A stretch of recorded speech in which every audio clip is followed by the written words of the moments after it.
This computer. All right, well, welcome to the RSA September virtual meeting. You can find the running agenda at the link here on, it's a bit.ly, bit.ly at RSA Agenda 2021. I've just put the link in the chat so you can click on there. And Brenda, how's volume? Are we good? Give me a thumbs up if we're good. Can you hear me? Yes, Can now you I hear can. me? Yes, I can hear you. I can hear you. Okay, good. Just checking. We were having some sound issues right before we let everybody in, so we wanted to check. All right, so on the running agenda, and I'm going to also share my screen so that you can see that if we don't have that up yet. We are just going to start off, first of all, for those of you that might not know me, I'm Melissa Algrim. I'm the Director of Reading Sufficiency, and Brenda Beamer-Chapman is joining us today. Wave, Brenda. So we know she is our Director of Social Studies, but also our very, very knowledgeable about RSA and literacy too. So that's why she gets to help me all the time. So Deb Wade, I know, was planning on trying to join us. However, I don't see her on our meeting just yet. She's our Director of Elementary ELA as well. So that can, somebody else that can help you out if you're needing some questions too. So last month, we did release some updated guidance for reading sufficiency and foundational literacy, and that has been posted on the website, and that was the topic of our last month's meeting, was to go over that in a little bit more detail. We still have that posted right here, and are we sharing that screen, Brenda? Can we see that screen? Yes, no? Are we seeing the screen? Yes, okay. Just wanted to double check. So with our Return to Learn guidance, which is on the SDE website, you can find a lot of the information that a lot of you have been sending questions about as far as how do we help students and what are we supposed to be able to do for those students. One of the most, or the questions that is coming up most often right now, is, it makes sense, is what are we supposed to do about our virtual students or students that are assessing virtually? How do we assess those students? So for those students, they're still enrolled in public school, and we still have to assess for the beginning of year, or at least make every reasonable attempt we can to assess those students. So on our RSA coordinator webpage, which is right here, you will see, also linked in our Return to Learn document, technical and remote administration guidance for all of our screeners. It is up to the district as far as how do you offer that assessment to your virtual students, whether it's offering to assess them remotely or asking them to come in, given the safety factors in your district and what your local board has decided is appropriate for your district. But if you are wanting to assess remotely, you can click, and my internet is being a little slow today, so we'll see if that comes up in a minute. And you'll see there's some remote guidance that have been provided by the vendors. Now, I have had some districts come back and tell me that, you know, okay, that works great, we can use that, but what if the parent's standing over the child's shoulder and telling them the answer? And at that point, we're having to, at this point, do the best that we can. I think what we need to do is, first of all, communicate to parents why we do this. I know in the district where my children are, I'm noticing on the social media page, all these parents are just freaking out about this next, their screening assessment that's coming up, saying they haven't studied. And so making sure that they know this is not an assessment we study for, that this is an assessment that helps us know how we might provide additional instruction or supports for their student. This is not a pass-fail assessment. This is just to help their student. So that can sometimes help alleviate a little bit of concern, because parents hear assessment or test and think, oh, well, they want to give them a grade. And so helping them understand that that's not the purpose of this assessment. It really is just to say, where are we as far as where's your student? Are they at risk or not? And what can we do to support them? And then where are we as a whole too? So thinking about if we're looking at our beginning of year assessment data, and I look at my second graders, and most of my second graders are not doing as well as they normally would, or they are really struggling on a skill such as a phonics skill that they would normally have mastered in first grade, it gives me an idea of where we might need to adjust some instruction for those students, not necessarily to put everybody on a plan, but just to give everybody a chance to get that information that they need. But you'll see on the technical guidance for all of our screeners, there is a box on the first page that says remote testing guidance that gives you the link to anything that has been provided by the vendor so that they've tested through their program to say this is what's appropriate use for their product. But again, whether you decide to do that remotely or ask parents to come in to assess, that is a district decision. One of the other questions that has come up is, what if we have a parent that does not have internet access or just plain refuses to come in? Those should be few and far between. Obviously, we want to make every reasonable effort we can to assess those students. But if you do have some of those cases, for example, we had one case where a student whose father has stage 4 cancer and truly cannot come to the school, and they don't have the reliable internet that they needed to be able to do this. In that type of situation where they just cannot be assessed, make a note in their file of what was offered and why they weren't assessed, what was the situation, and move on down the road. If you're able to assess later on, just so that you can get that information for that kiddo, great, do so. But again, we're dealing with a very unusual time. You know, our statute says that we assess all of our students, and we're going to make those reasonable attempts. It's not one of those things where I as an administrator would not feel comfortable asking my teachers to make a home visit to assess, given our situation at this point in time. I don't know that that's certainly seeming to go something above and beyond. But giving that opportunity for that student to assess, not just saying, well, forget it, we're not going to because they're remote, is reasonable. We just document that and then we go on down the road. So hopefully that will help alleviate a little bit of concern that we've been having as far as what do we do in these types of situations, is really just document that. That way we've got record of the attempt that was made by the school and why that was not able to happen, and then we keep on going. Now the downside of that is we would not be reporting that student on your beginning of year report. So if that is a student that you would normally receive funding for that is at risk, you won't be able to report them there because they weren't assessed. So just kind of keep in mind that business part of it too. The other part of that with the screening that I'm getting a lot of questions on right now is kindergarten. Should we assess our kindergarten students? Yes, we assess all of our students, kindergarten through 3rd grade. We do have the option, this was with a statutory change a couple of years ago, that our kindergarten students, if they are below benchmark, we can just monitor, see how they're doing for the first semester. And if they're still having difficulty after the mid-year, then we can create a plan and apply intervention at that point in time. But we're still going to assess at the beginning of the year, and we would still report those kindergarten numbers on our beginning of year report, because again, that is what your funding is based off of, and we need some kind of baseline because we don't do a mid-year data collection. We just do the beginning of year. So that gives us an idea with students that are coming in, where do they stand and what do we need to do from there.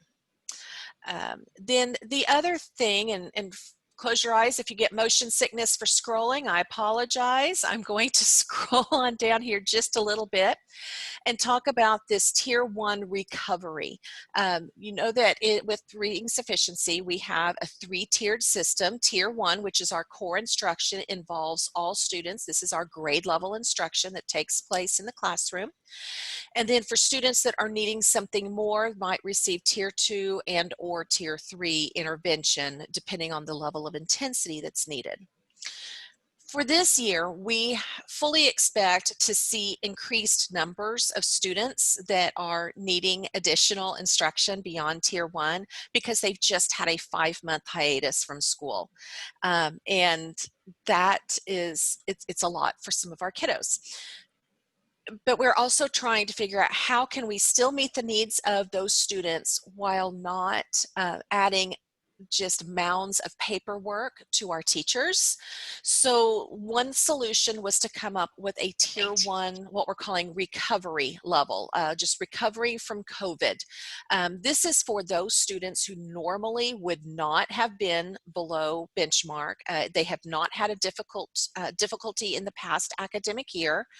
They, for again, our kindergarten would be out of this because we can already give them that hiatus for the first semester. So we're thinking our 1st through 3rd grade students, if they were normally okay, last year they did not have any kind of plan, but all of a sudden this year they're below that 40th percentile. And it's just kind of unexpected. So we can give them a Tier 1 kind of recovery where we don't have to write that plan immediately. We can do kind of what we're doing with kindergarten. Give them this first semester to kind of get back into the swing of school, see what we can do for them, test them again at mid-year. And if at mid-year they're still showing difficulty, then we write a plan for them at that time.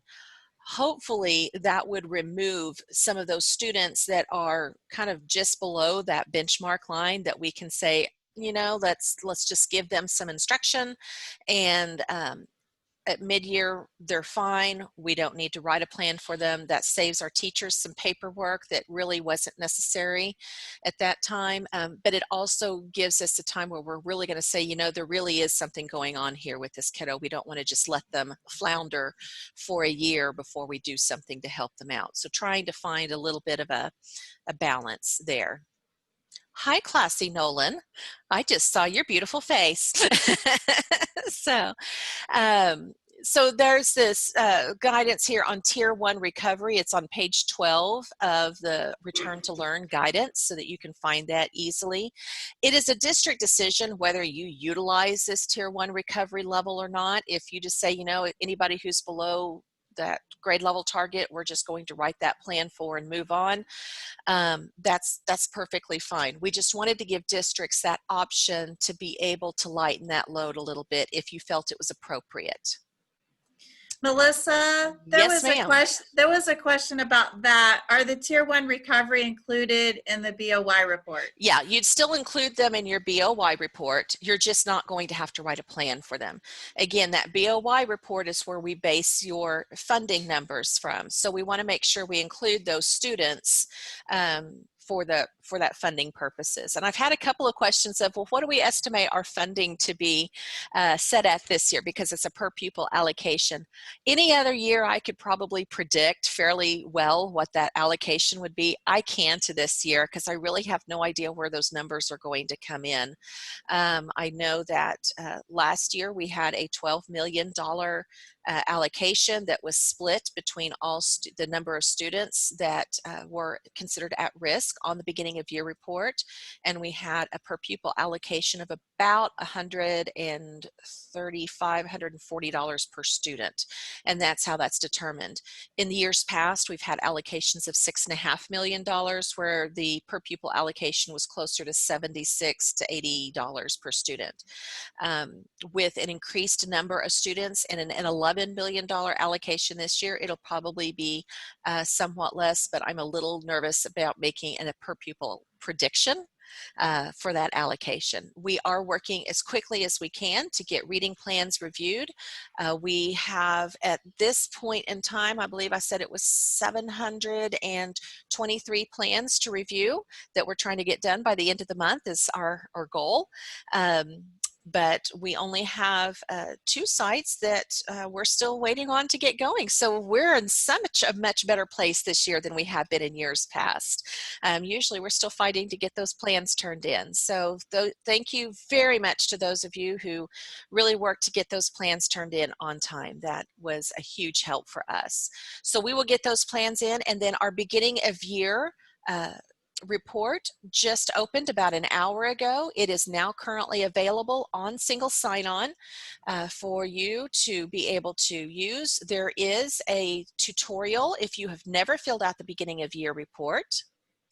You can find a video tutorial on our agenda right there, and I will also post this on our RSA website so that you can access that. That will be due October 1st. Once all of the plans have been reviewed and approved by our office and all of the beginning of year reports have been turned in and certified, then we will be able to turn that over to state aid to make an allocation and get that out to you just as quickly as we can, because we know that more than any other year, you are needing those funds quickly this year. So we are definitely trying to get that for you. Okay, so Brenda, I think it is question time. Have you had a chance to sort through some of those?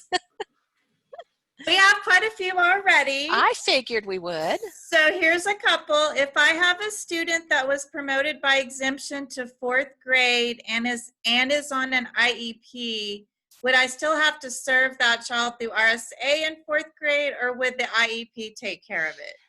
What the RSA statute says is that students who are promoted by committee or through exemption must continue to receive intervention until they are reading on grade level according to a screener. The IEP provides that intervention. So if they are on an IEP, that IEP provides what is required by our state law. If they are not on an IEP, then we need to continue to provide them with a plan to serve in that way, but they need to receive some type of intervention in reading to address their needs until the end of 5th grade, at which time they transition to a locally developed plan. In other words, there's not a state statute that mandates it. That becomes a local developed plan at that time. Would you put the bit.ly link in there for your, I didn't have it Sure saved. can. So there's someone who wanted that really fast. I can do that. Okay. And so while you're thinking about that, when do you write a plan for 5th grade? The 4th grade one is for those 3rd graders promoted by pathways, I'm assuming. So the on our coordinator page, you'll see the Individualized Program of Reading Instruction, IPRI, which is also known as an Academic Progress Plan. There is a printable PDF, a fillable PDF, and then we've also made an editable document for districts for those of you that requested that. You just need to download that Word document. I'm just going to come over here and click on the fillable PDF and let that come up. Remember, we just made some adjustments to this. If you want to use last year's documents, that's perfectly fine. But we've had a lot of requests to add 4th and 5th grade and to make this to one document instead of having multiple documents running around. So that's what this is, and this fulfill those requirements. We just added this student status here at the top to let you know that this is a 4th or 5th grade student that did not meet RSA criteria, was promoted with exemption, and has not yet met grade level targets, so that they would be receiving those supports. And then you can decide what would be appropriate for the plan at that point in time to make sure that they are receiving the information that they need. Okay. Okay, so there was a little bit of a cutout when you were talking about serving virtual students. So Okay. we've got a couple of questions. If you would just explain what you think is the best way to serve the virtual students. And the other question was, what guidance could you give us about what to record on the paperwork? Okay. For virtual. For virtual. So let's deal with the paperwork one first, because it's probably the easier question. What you might need to consider is jotting in, maybe if we're doing our description of supplemental services, you might want to jot in here that this is a virtual student that will be seen, you know, in this way, or this is how we're going to, what our plan is for this student. Keeping in mind, you're making a plan for what you know at that point in time. And with this situation, we know that things tend to be fluid. So you may make a plan, and then next week, you might find that that plan has to be thrown out the window. So just don't stress about trying to make a plan for the entire year. You're going to make, this is what we know, this is what we're going to try to do here. So you just might jot down what additional things you're going to do. It might be that none of this is appropriate for a virtual student, but we are able to do some things here, and we're just going to have to write them in. As far as what instruction should look like for a virtual student in the Return to Learn guidance, again, I apologize if that makes you a little queasy as I'm scrolling.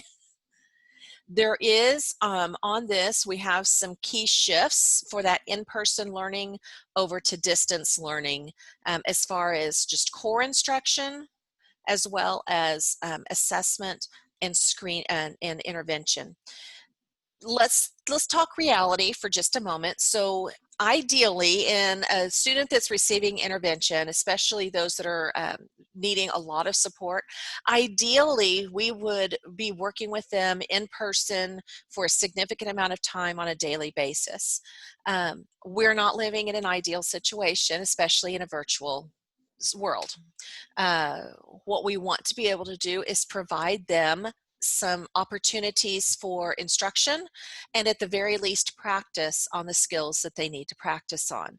So if I have a student whose intervention asks that they need to be working on letter names, letter sounds, for example, it might not be feasible for the teacher to have to work with them on a Zoom call every day. Or they may be one of those students who their parents work and they're not able to get on until the evening. So maybe in their situation, and again, this is going to have to be fluid depending on the availability of the student, maybe they are able to meet with the teacher once or twice a week for some instruction and to kind of touch base with where they are for about 15-20 minutes. And then they are provided some lessons, such as something out of the Florida Center for Reading Research, for example. I could come over here to kindergarten and pull some activities that would allow me to work on letter names and letter sounds and send those home with the student to say, this is really your intervention. You're working with your mom or your dad to practice these skills, and as a teacher, we're going to try to get on with you on a Zoom call. If the Zoom call is not feasible, let's say that child is not available during the day because they're in daycare all day, maybe it's a phone call to the parent once a week to say, hey, how's it going? Here's some things that you should be looking for. Are they able to do this? Are we ready to move on to another skill or not? So we're having to be a little creative. Again, not an ideal. This is certainly not something we would recommend in a normal situation, but it is certainly better than just saying we can't do anything for this child because they're not available, so forget it. So that's kind of where we're living right now, is trying to give ourselves a lot of grace and being as available as we possibly can for these kids. Does that help a little bit in that? Did I kind of hit that answer? Did I kind of go down a rabbit hole?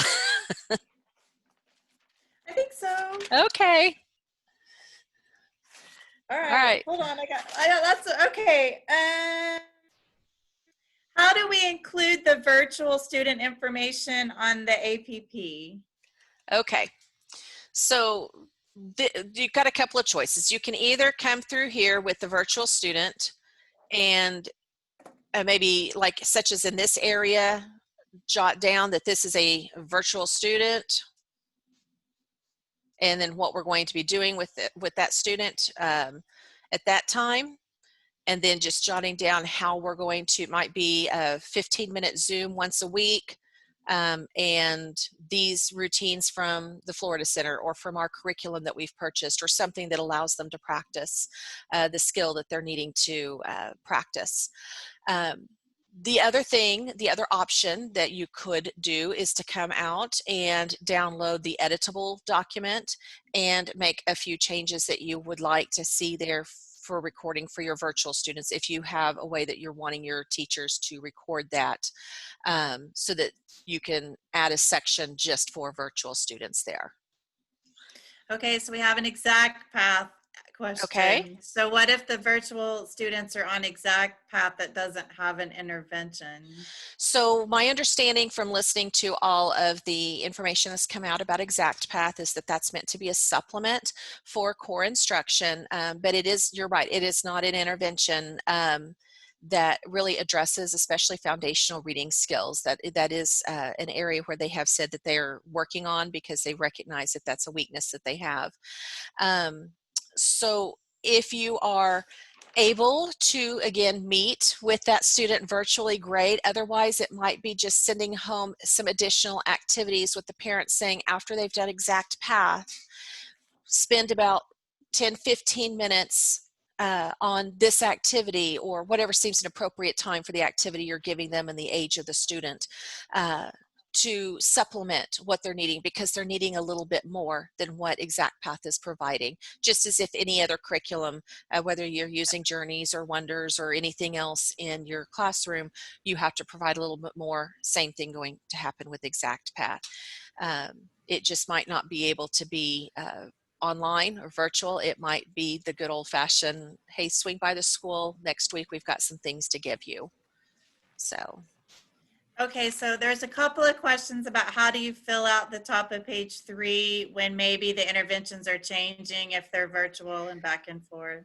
yeah, I'd say again, that's kind of be our grace. I'd say put the best that you can.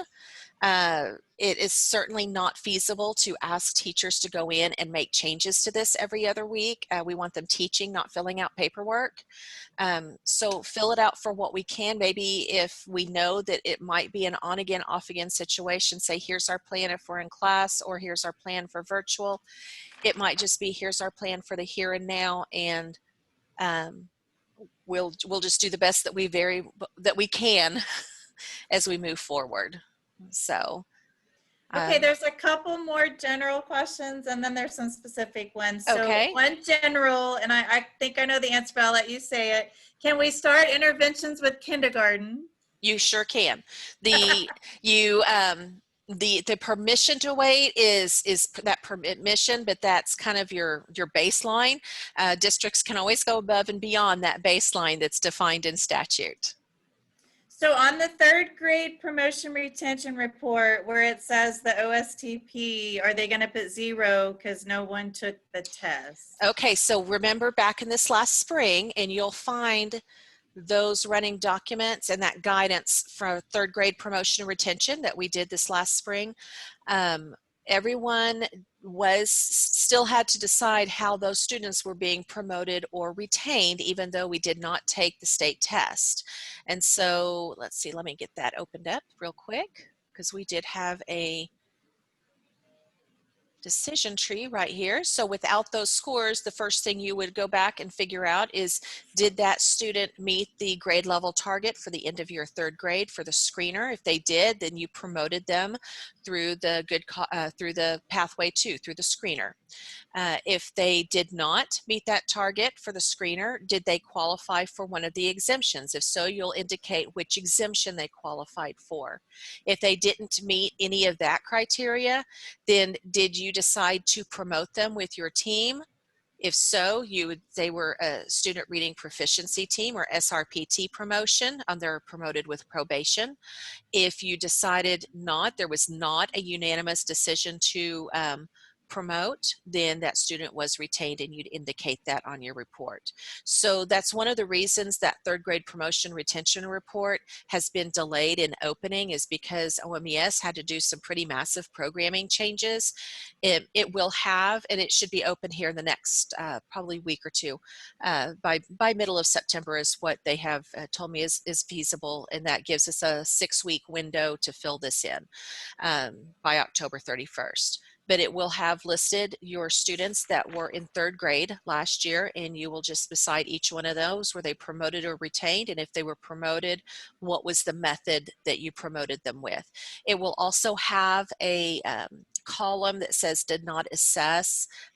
We were adding that in anyway, so that column, and again, we will have a video tutorial to explain this a little bit more in detail, but that would mean like the student enrolled, we'll have some guidelines on that about when they enrolled and there was just no way to make a decision on that student, or that student has maybe moved out of state and, you know, right, let's say they moved out of state in April and some things like that. So we will have some pretty specific scenarios written down for you to refer to when filling that out. But no, we will be indicating how those students were promoted or retained and under what pathway. So, but that decision tree is there for your reference there at the web page. Okay, what else? Okay, the IPRI sign virtually, correct? They don't have to be in person. That is an option that you have. Again, that is certainly up to your district.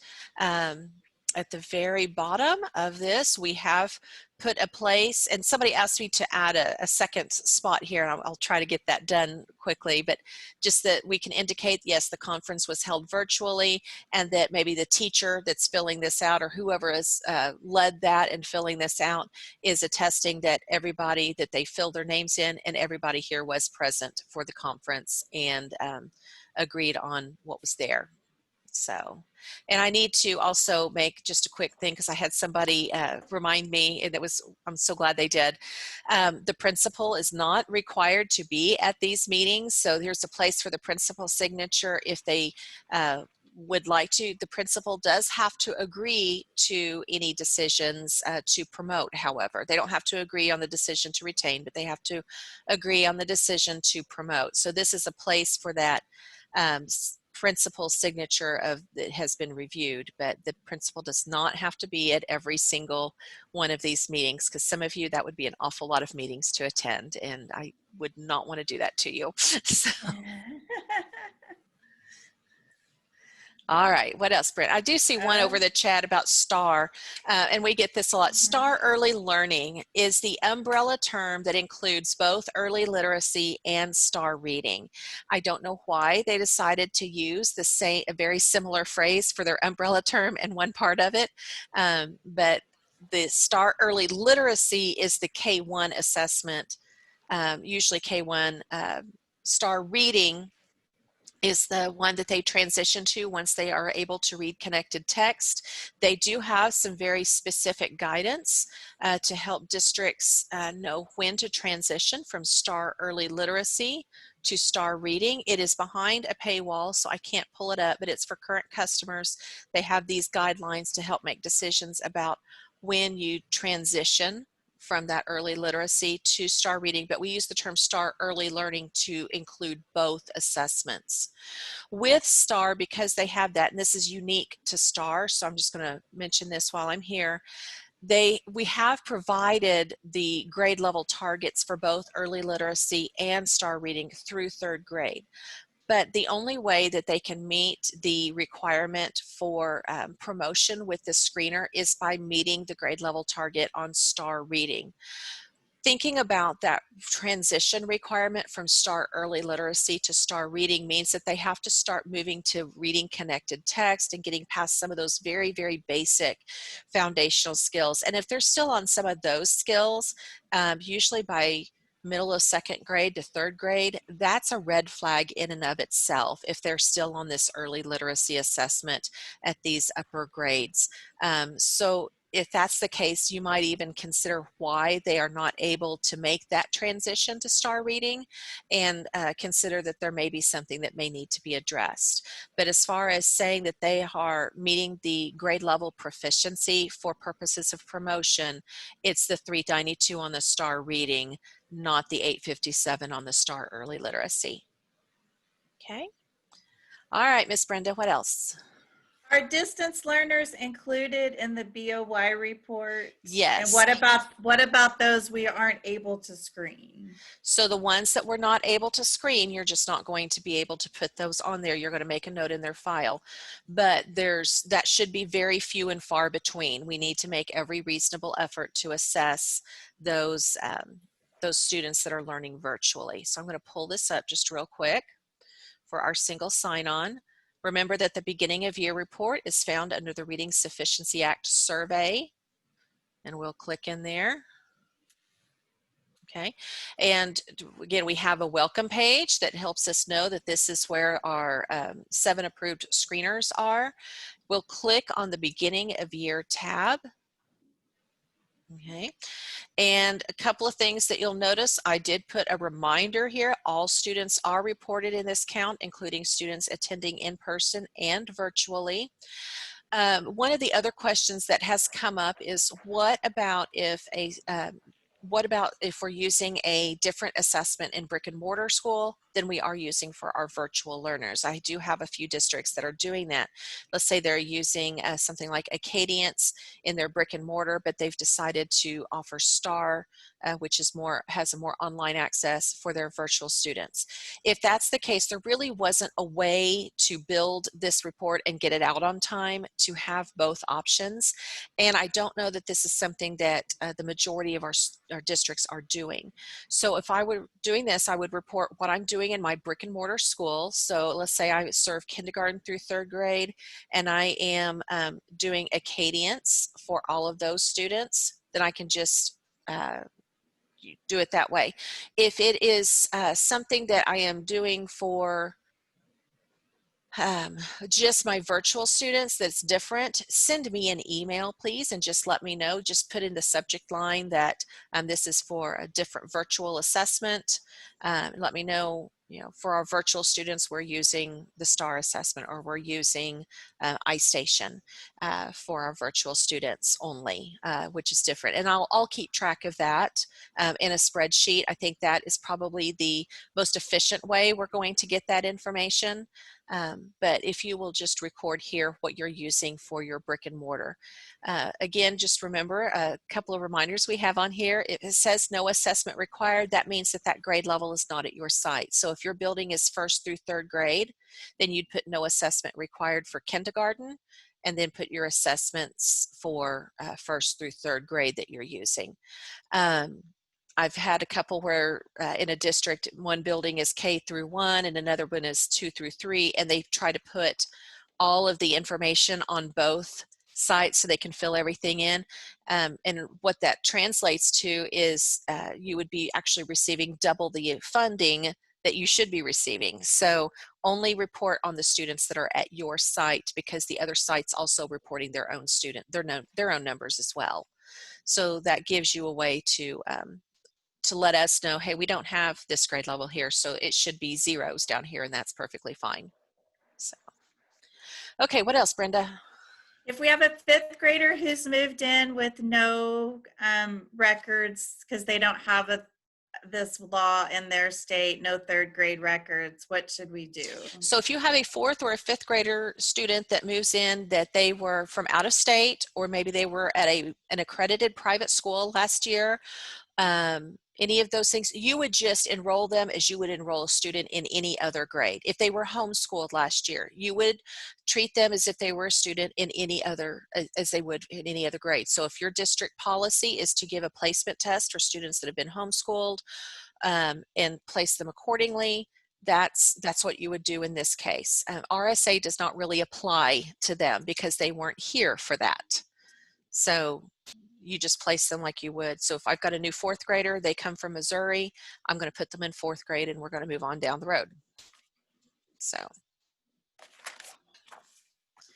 Okay, so this is a kind of a unique question. If we have 6th grade in our elementary and we have a 6th grade elementary student that hasn't met grade level, do we complete an IPRI for this student? That would be a district choice. You don't have to, but you may if that's a way your district wants to keep track of it. Because what is very specific in law is that after 5th grade, that student would transition to a locally developed plan, regardless of what building they're in. So we'd have the same issue is if it's a K4 elementary building and 5th grade is at the middle school, 5th grade students still have to be serviced until they leave 5th grade. Okay, what happens when a 4th or 5th grade student reaches grade level? Is there a form to fill out for these students? There really isn't. I would probably document in their file. I'd just drop that report from their screening assessment in their file with the date that they've met that. And so that they know that they've met that target, and we go have a pizza party and celebrate because we're happy for them.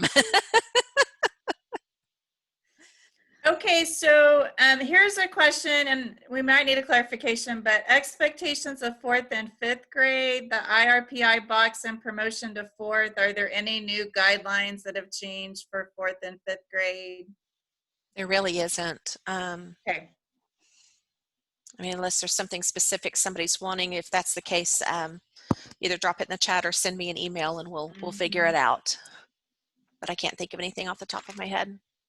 Okay, so here's a Renaissance question. Okay. Renaissance does not give a Lexile score. Must we include that on the APP?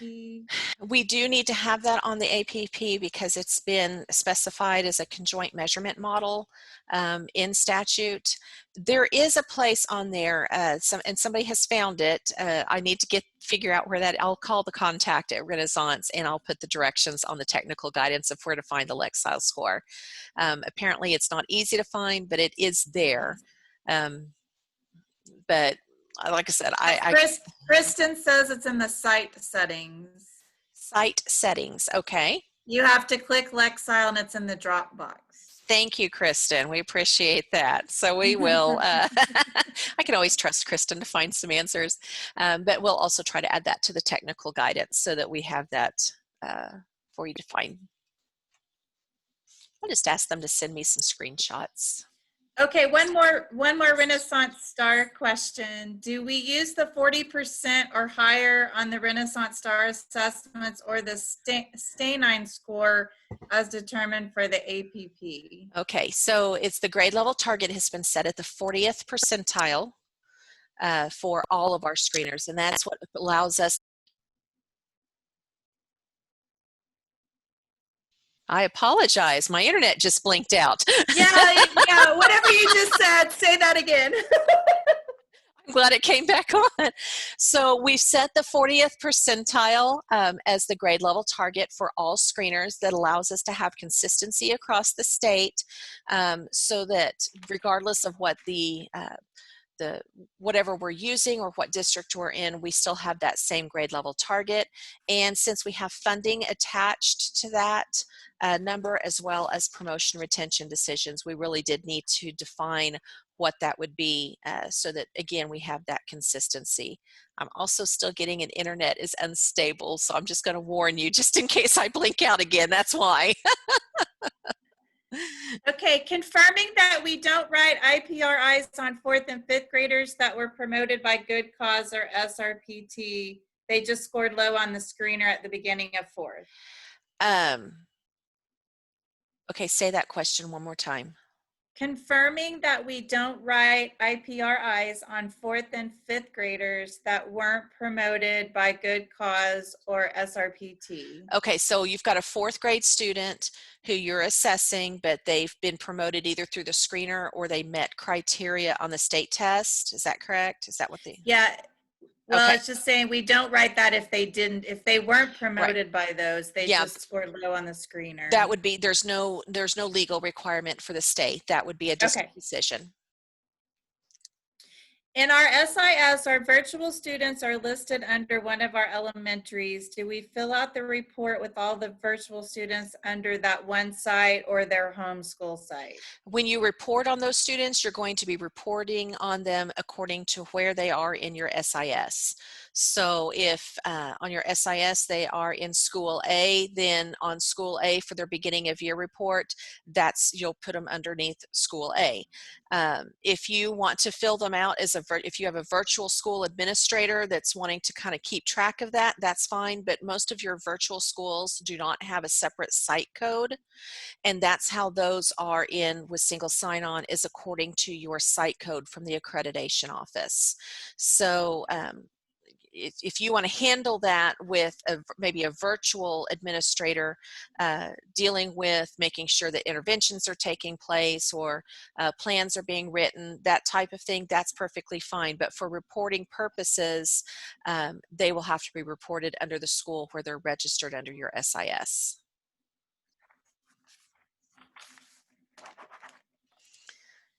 Okay. We have a question. If a third grade virtual student meets the required benchmark to promote, but the score is out of the norm for the student, they just scored this high virtually, do they still count that for promotion? Oh, and I apologize. I cut out a little bit. Can you say that one more time? Yeah, your internet's going on yet. If a third grade virtual student basically scores a promotion score, but that's out of the norm and they've not scored close to that before, do you still count that score? You do still count that because and this is one that we have checked with legal on, the requirement in the statute is just that they score that once, not that they have to be there consistently, or, you know, that kind of, while we as educators really would like them there for promotion and retention purposes, if they have met that score once, then they have met that requirement, is what's been defined by our legislators, is ready to move on. They might still need some help, they might still need some intervention, but they are not eligible for, or they are eligible for promotion at that time. So we cut out a little bit. So if you could reiterate on virtual students, did they stay at their home school site, or do you put them separate if it's listed that way? Homeschool site, because that they have to be reported under where they are in the SIS. Okay. So there was a question about the next year teacher signature on the IPRI.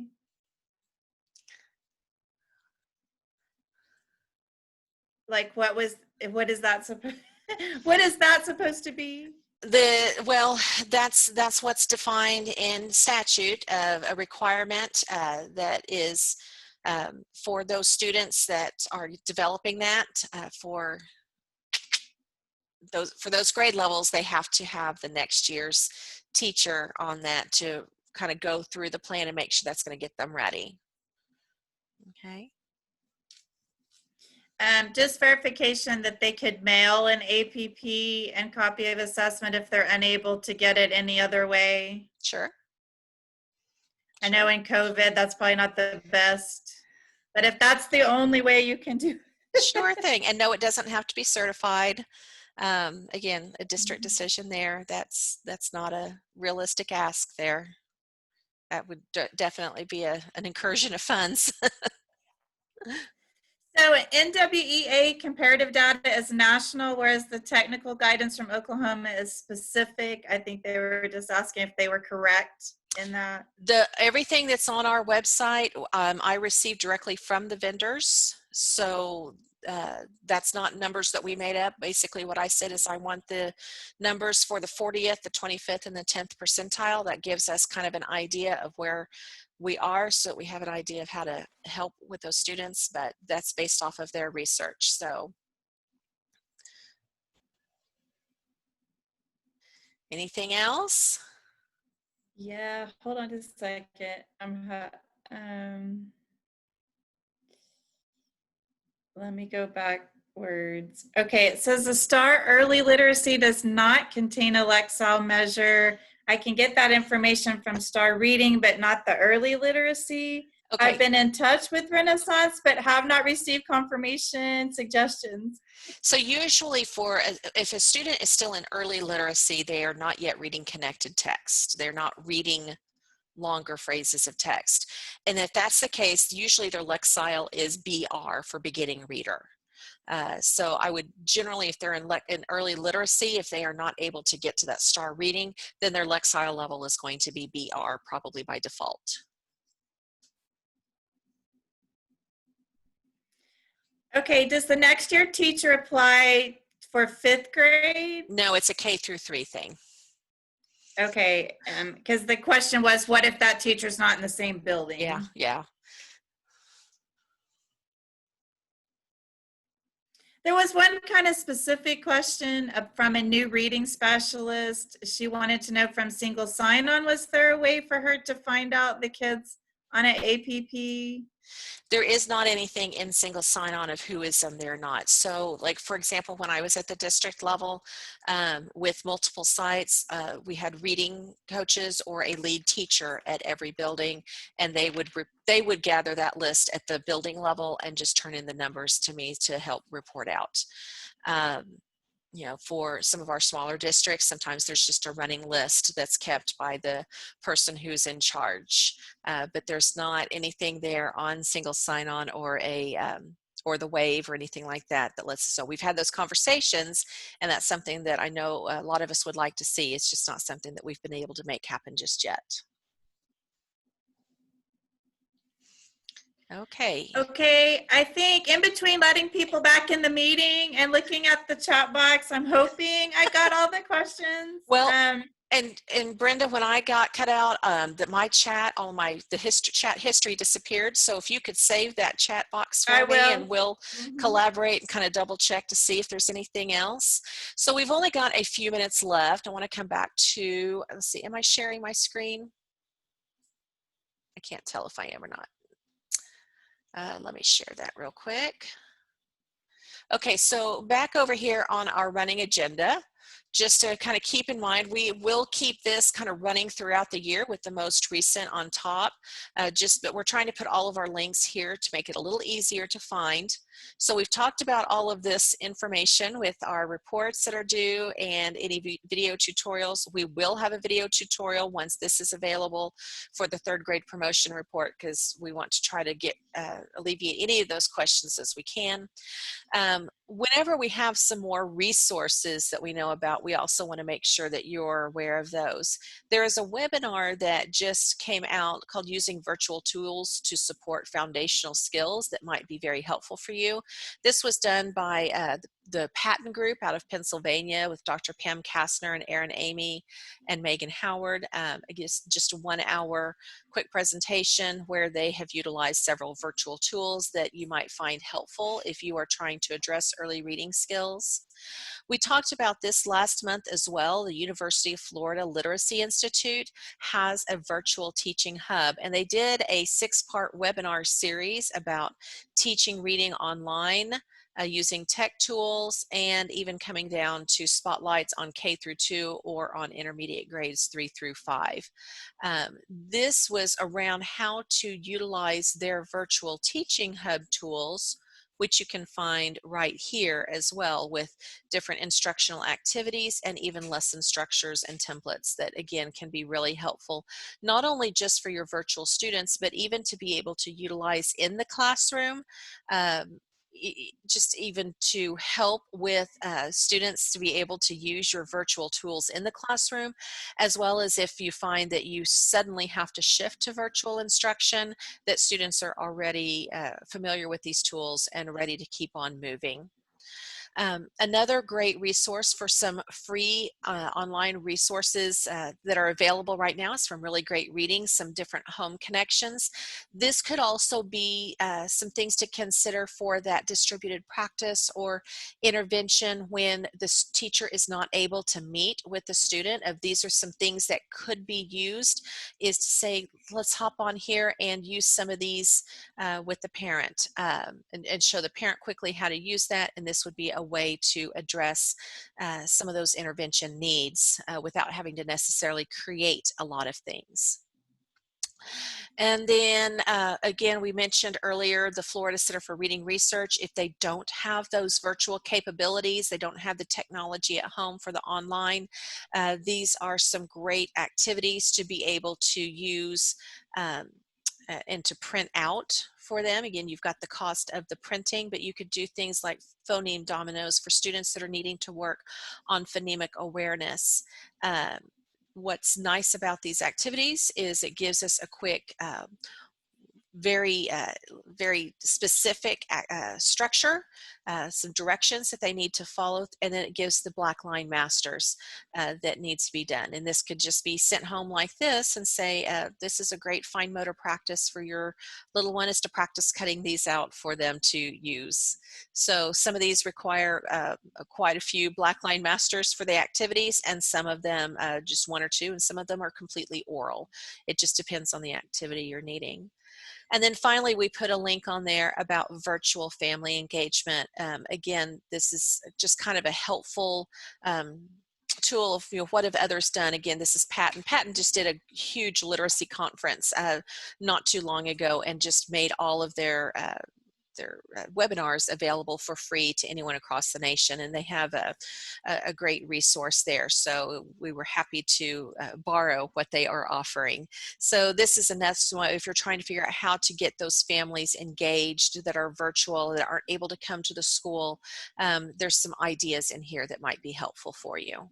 So all of those are linked right here, just in that order. So if you need any of those resources, hopefully that'll help you.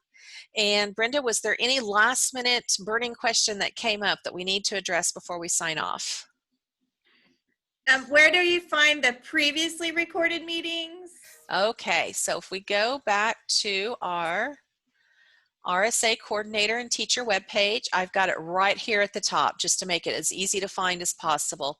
So we have our current guidance, it's up here at the top, our running agenda that we were just now looking at, and then the August virtual meeting recording is right here, and then we will put the September recording as soon as it's available. It usually takes a day or two to get that converted over to a link, and then I'll get that uploaded to the website. I guess we had one other question on the IPRI where it discusses assessment or assessments used for informal diagnostic purposes. Can we just use one assessment or do we need more than one? Again, that's a district decision. What we do know is that the screeners have a completely different purpose than a diagnostic assessment. There's a lot of ideas out there for you, such as like the Really Great Reading that I showed you earlier, have all of their diagnostic assessments available for free online. There's phonemic awareness surveys like the PAST test. That's the name of the website, is the PAST test, all one word. Or Hegarty has made their assessments for phonemic awareness available free as well as there are some that have a low cost, like the core reading assessments. It's a book that you can, let's see, I'll show you the cover really fast. If my internet works. Core reading assessment. Let me see here. There we go. The assessing reading for multiple measures. The second edition can be really helpful. It's a $50 book, it's spoiler bound, but it has phonics surveys, phonemic awareness surveys, vocabulary, comprehension, fluency, basically any area that you need to do a little bit more of diagnostic assessment. I've got the spinning wheel of death going on at this point. So, but that's another quick, another quick tool that's inexpensive that gives you a lot of information. Those are just a few. That's certainly not an exhaustive list, but it gives you a few to consider that might be helpful for you when you're thinking about how do we figure out exactly what the student needs, because we know that screener tells us we've got an issue, but it doesn't always tell us exactly what's going on.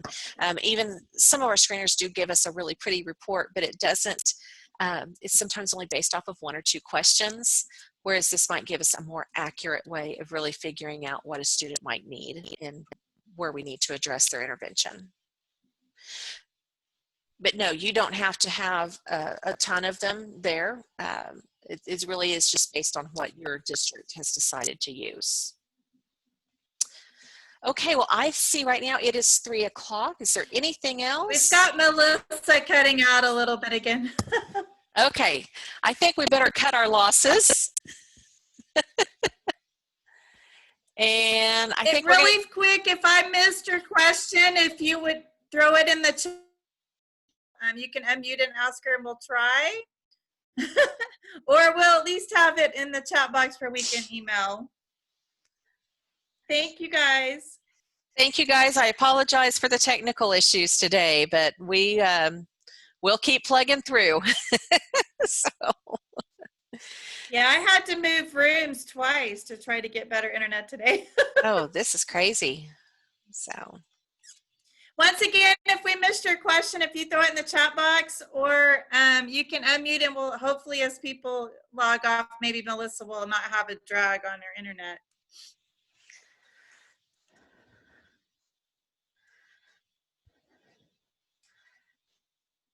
All right. I saved the chat for you, so. Okay, perfect. Yeah, because every time I blinked out, it deleted on me. So, all right, I'm going to log us out. Thanks, Brenda. Thanks, everybody. Thank you, guys.